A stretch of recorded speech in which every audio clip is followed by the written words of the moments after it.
Hey there guys, it's PC Guy here, and well, as you might have noticed, I have gotten a new headset recently.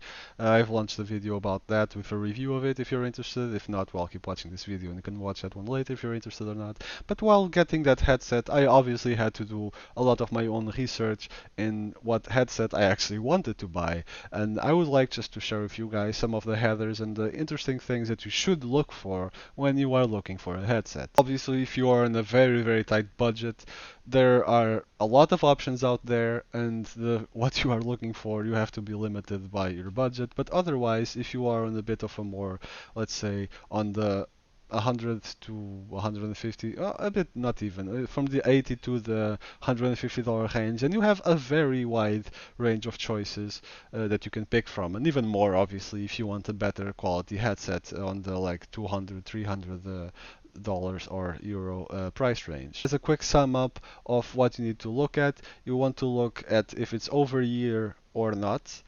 You want to look if it's open back or not, and you want to look well at other things, like for example, if it is wired or wireless, which obviously has an impact.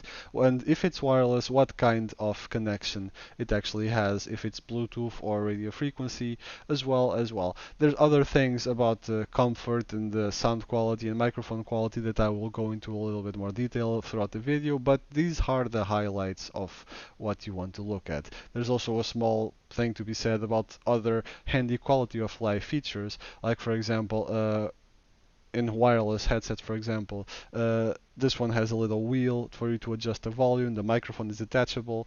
Maybe on some, the microphone is one of those flip microphones that you can just flip up and down. So there are other less important but still handy to know features on a headset when you are comparing, because if you have two headsets on the same price range, similar features, then those little extras are what makes or breaks your decision. I find headsets notably difficult to shop for, if you ask me, because it's very difficult to judge on comfort when you cannot actually put them on physically and see if they fit or not. It's a lot easier for a graphics card or a CPU because you just have the objective performance, and they're not going to be uncomfortable to run on your PC. So on headsets, there is a bit of a subjective area, as well as the sound quality. The bass, the treble, the microphone quality, the sound quality. That's all things that are a bit on the subjective side, and that's, well, you only really know when you actually try it, because even watching a video and a review, you might like how it sounds or how it looks, but then you get it and, well, not so much. First thing I want to touch on is wired versus wireless. Wireless obviously has a very big advantage in terms of ease of use. You're not stumbling on wires. I often did when I had my previous wired headset. If I did this motion with my arm, then there would be a wire right here, and I'd get stuck in you know what I mean. And then if I want to turn on a light, I can just get up and go here, turn on the light, and I'm done. So it has it's a lot more handy to have a wireless headset than a wired. However, there are trade-offs to that.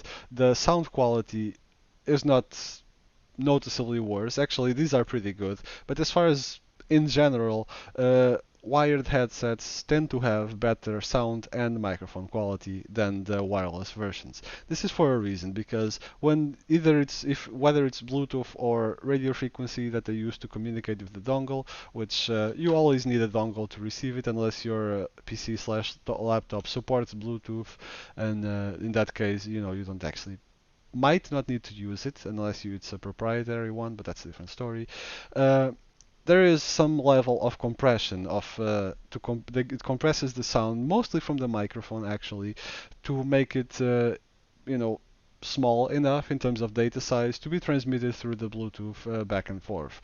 Wired, you obviously don't have that issue because it's just wired, so the sound quality is usually better. Now, I'm pretty satisfied with the ones I have. Like I said, check the video if you'd like to check them out. Quality is actually not very different from the wired ones I had before. However, if I were to go for a wired headset in the same price range as these, I would probably have better microphone quality, even if not sound quality, but at least microphone quality would probably be better. So there is always that trade-off that you have to do, and you have to think of your use case. If you're just going to be gaming and chatting with your friends on Discord or something, this is more than enough. This is perfect. It's, why not? However, if you want to do something a lot better, like say content creation, uh, you probably want a separate discrete microphone with a bit more quality.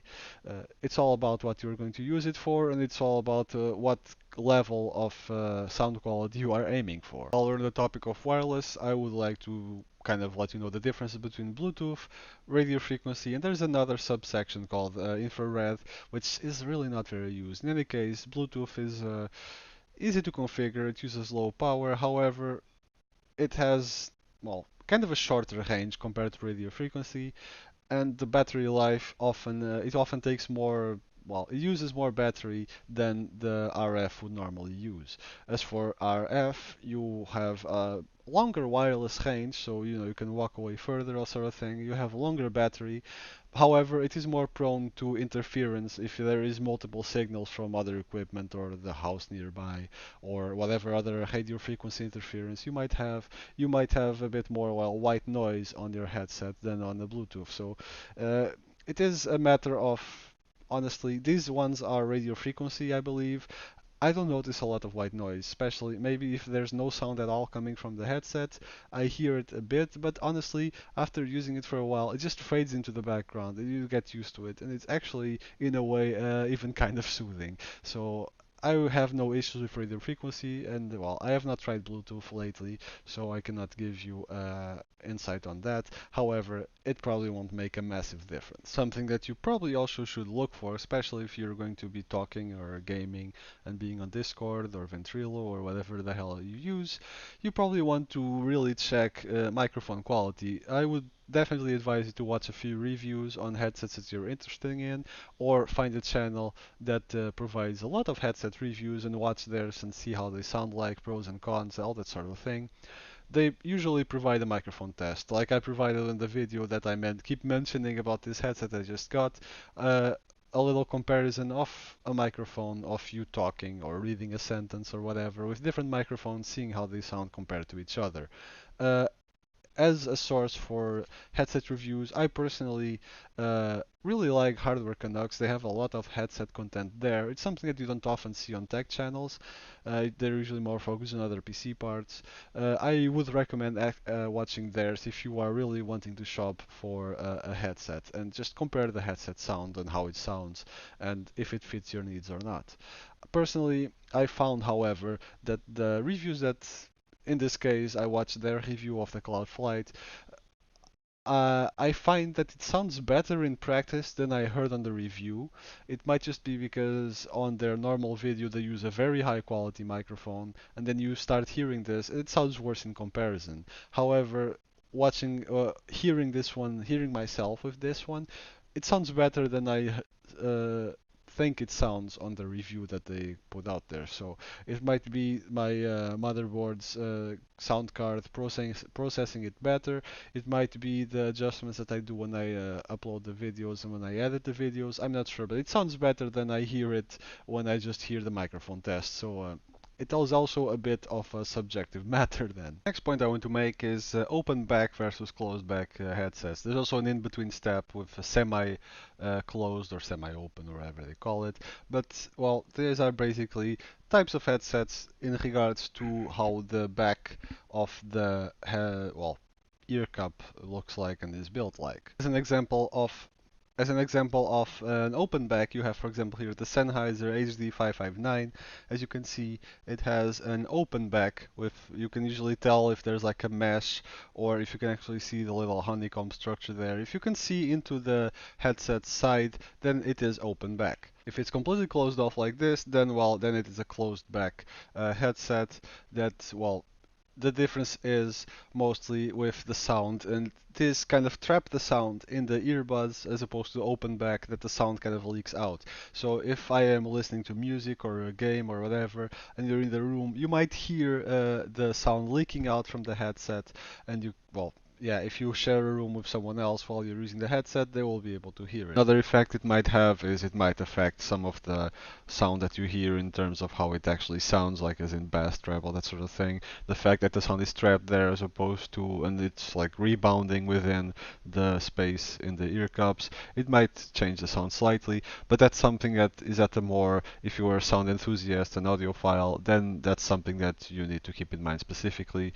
But at that point, you're probably going for higher end headsets in the 200 plus range, so that's not really the focus of this video. An advantage of that is if you like nice and total isolation when you're playing and not be able to hear the sounds from, I don't know, outside the street or neighbors, if you have noisy neighbors or any other sounds in the house. If you have closed back, it will isolate a lot more and you will not hear your surroundings as well.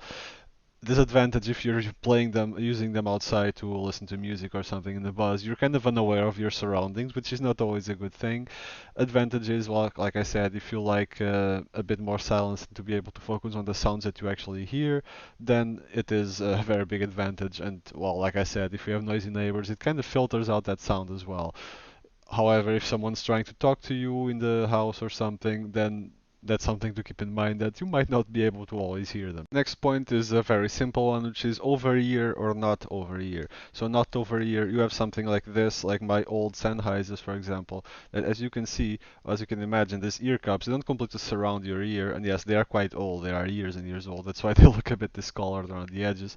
They rest on top of your ears, so if you're not careful with the ones that you get, it might be uncomfortable. I cannot complain about these. The comfort level was pretty acceptable. And over here are, well, like this. As you can see, it goes around your ear and presses against your head. So advantage of that is that it tends to be more comfortable unless the clamping force is a bit strong, which usually is not a problem. However, depends on your shape of head and all that sort of thing. Uh, Advantage of these, well, they tend to make your ears not so warm because this kind of traps the heat in there. So that's personally that's the major advantage I can find. If there are differences in terms of sound quality, well, there probably are because most higher end, better headsets tend to be over ear, so that probably has an effect on it, although I'm not an expert enough on it to kind of comment on that aspect. That brings us to our last point, which are the nice extras to have, which usually are called quality of life extras, or, you know, the nice little things that make a headset different from other headsets in the same price range, and just add a little bit something to it. Something, for example, the detachable mic here, this mic comes off and on, as opposed to the sliding ones that go up and down. Well, disadvantage of this is that every time that you want your headset to also function as a microphone, you have to plug it in, or as opposed to, well, you can always just leave it on. However, while you're putting it down and the microphone's there, it's a bit of in the way. So it's a trade-off. The disadvantage, for example, with the flip ones is that over time, that mechanism that lets you lock it in place and lock it down, it kind of gets worn out and lax over time. So at a certain point, you think you have it up and you think it's muted, but it just slowly falls down, and suddenly you're not muted anymore, and your video game group can hear you in the bathroom. Other examples of quality of life things that you should keep an eye on is, for example, the expandable band on top that lets you adjust the headset to your head size and head shape, that the ear cups can that was not a very good example because then it affected the microphone. That the ear cups spin, for example, so if you want to have a headset on your neck or even just adjust it sideways depending on your head shape, you can adjust it like that. Other things include, for example, RGB light, which I personally do not think it's important, and obviously more important things like the controls on the headset. By controls, I mean, for example, the mute button on the ear cup, that if I want to mute myself, I can just press the ear cup and it mutes, and it unmutes. Things like the sliding volume wheel on the ear cup, power buttons, interface with USB-C that this one has. This is just mentioning stuff that my headset has. Other things might also include, for example, equalizer profiles on the headset software that you can, for example, with a click of a certain button on the ear cup, change equalizer profiles if that is something that is important to you. Or, for example, stereo 7.1 surround sound. so you can, if you are playing, for example, a shooter game, you can easier tell where the shots are coming from. However, that's a bit of a personal thing because this headset, for example, does not have surround sound 7.1. It has only the standard stereo 2.1 something. And I personally do not see the difference. I've had headsets with Dolby 7.1. This one is just stereo. I don't notice much of a difference, but then again, I don't play those sorts of games much, so I'm not sure how much a difference it makes to people that are really into it. However, again, that is something that you want to keep in mind when you are choosing a headset. Also, other things like battery life. That is also very important. And obviously, there are more technical details that I'm not going to get into because, like I said, this is not something that I have researched a lot. Headset, sound quality, how it all works. But there are obviously other specifications that you can compare, like for example, microphone frequency, the driver size, what type of sound driver it has. That is all things that make a difference in terms of quality of a headset versus another. Hope this video has been helpful in helping you decide what headset you're going to go for next, if you are looking for a new headset, that is, of course. Thankfully, most bigger retailers, and well, small retailers as well these days, they are quite generous in their return policy as long as you don't deliver your items back in a horrible state. If you want to try a headset, that's what I did actually. You get a headset, you try it out. If you don't like it, you can usually return it no problem, and then try again a different headset until you do find one that satisfies you. Obviously, if you abuse this, the store is probably not going to be very happy and might actually refuse, if they are allowed to refuse, depends on their country's laws, to let you return the items, or you might have to pay extra fees.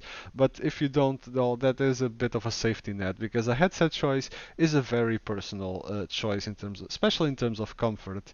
And if you are or just ordering online, you have no way to try it out first. If you have the opportunity to go to a store and try the headsets there for yourself, that is something I very much advise because comfort-wise, that's really the only way to be sure. Hope this video helped. Like and subscribe and check our other videos if you enjoy our content. This has been Ethic PC Guy. Good luck in finding your dream headset, and I'll see you next time.